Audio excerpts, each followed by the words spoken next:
Right. It's a problem. I mean, listen, I have always said, listen, I said this 30 years ago, right, when I first did my research, more than 30 years ago, at Columbia University, the graduate school.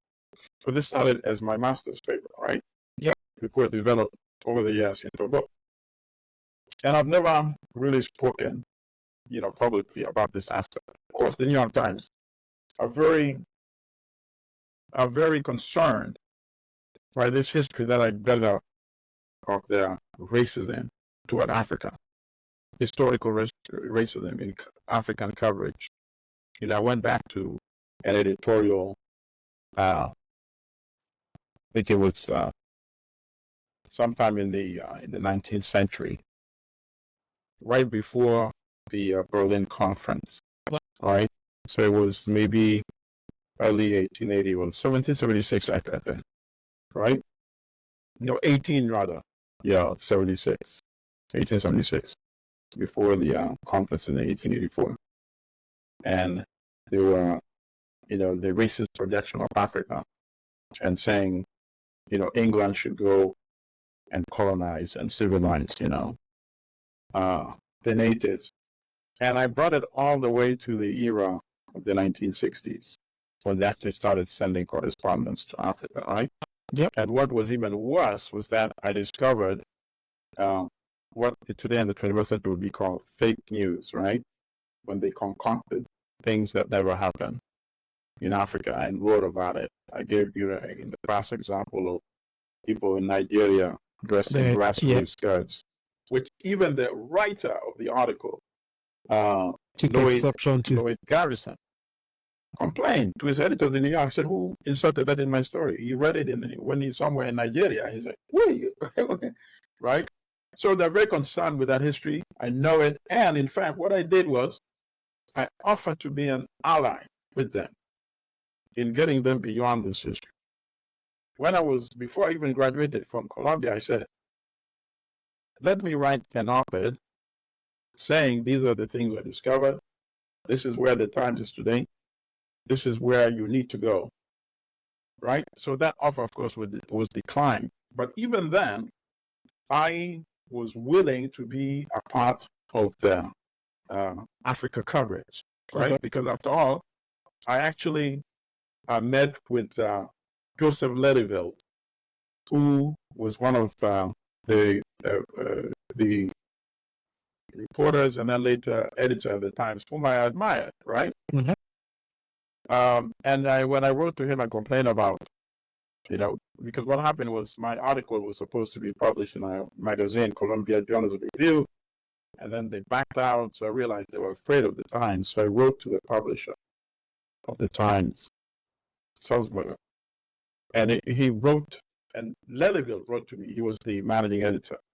So we developed a rapport, and I was supposed to go to be their correspondent, not their correspondent, but their stringer, working with the correspondent in East Africa, and the correspondent was based in Nairobi. But, and then this is things that I started thinking about later on, about the level of their concern. I'll give you a few incidents. So when I first went to meet Ledeville in his office in the New York Times building, the deputy foreign news editor, came to meet me, and he was holding a copy of the letter that I had sent to the publisher that had excerpts from my thesis also. Okay. And one of the most notorious of the Times writers, his name was Homer Bigart, Bigart. And he wrote a letter when he was first sent to Accra to cover, tell us how the natives are doing now.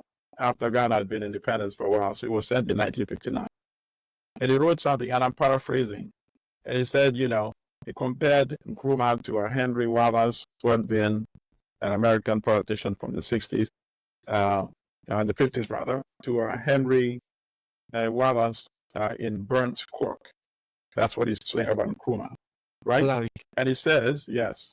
And then he's saying, I prefer the primitive bush people because after all, cannibalism is the best antidote to this population explosion that everybody is complaining about.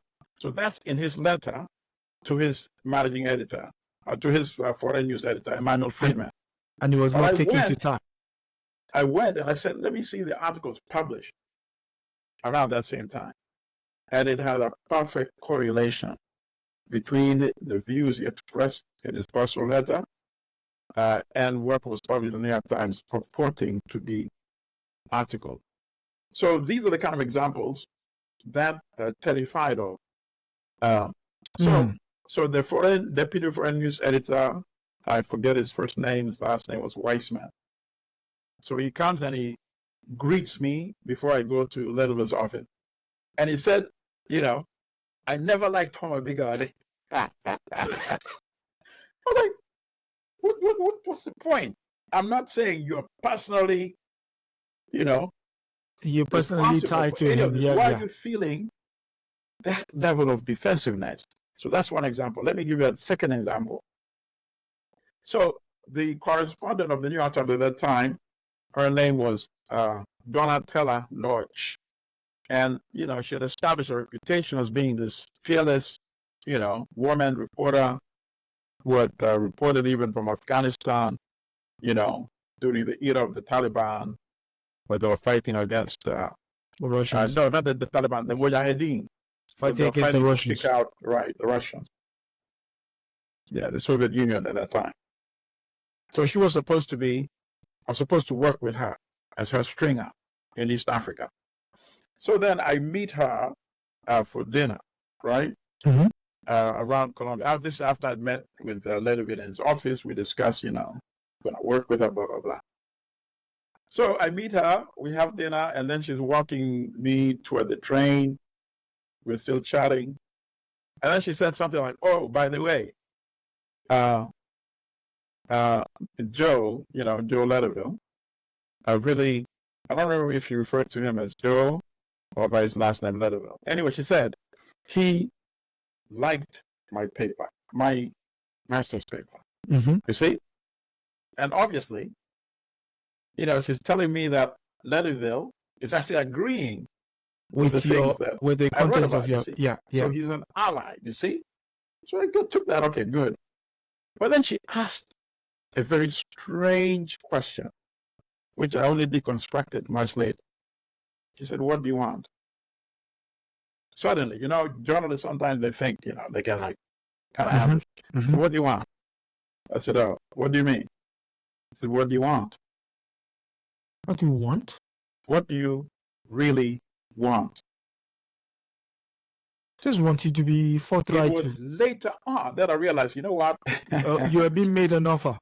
They think, you know, I think their number one concern was that this work never come out, you know, in a wide, broad, disseminated widely. Mm-hmm, mm-hmm. And that, of course, now I look back, my Columbia Journal Review could not publish it.